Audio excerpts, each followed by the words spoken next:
Alors, le hasard, les différents travaux techniques qu'on a fait ont fait que, par des contacts, on a identifié un premier produit. On avait une technologie qui permettait de comprimer les photos d'identité, c'est-à-dire que on prenait une photo d'identité, ça c'était un des 4 fondateurs, qu'on voulait comprimer sur 500 octets. 500 octets, c'est rien du tout. Ça permettait de le mettre sous un espace restant sur une petite puce électronique. La première carte vitale avait très peu d'espace. On pouvait mettre une photo de 500 octets et rester la place. Ça permettait d'imprimer sur un code barre de dés, donc une simple imprimante jet d'encre. Vous pouviez rendre un papier infalsifiable en codant une photo d'identité sur un code barre de dés avec ça. Ce qui n'était pas possible avec les technos de compression mutuelle qui étaient JPEG et JPEG 2000.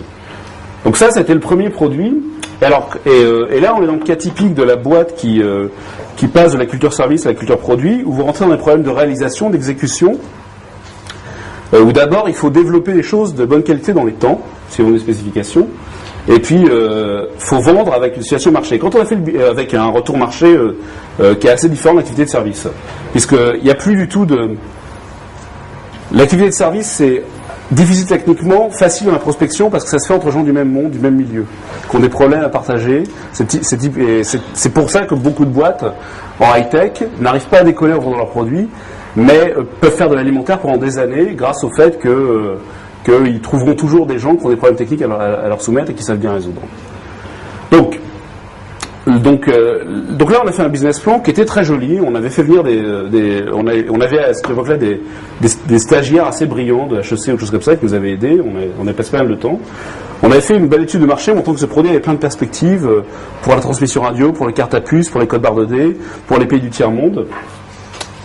Et en fait, la discussion avec quelques investisseurs expérimentés dans le domaine nous a tout de suite refroidi. Ce sont des gens qui avaient une expérience terrain et qui connaissaient la réalité des cycles de décision dans ce genre d'activité de logiciel B2B, c'est-à-dire business to business. Et ils savaient très bien, ils disaient c'est très joli, sur le papier tout va bien, mais vous allez ramer. Vous allez ramer, ça va prendre chaque contrat mettra 3 ans à être remporté, la croissance du chiffre d'affaires sera beaucoup plus lente que vous pensez.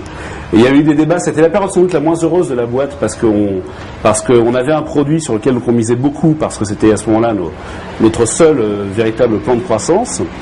Et là, il y avait des débats intenses, assez internes entre nous sur savoir si ça pouvait décoller ou pas.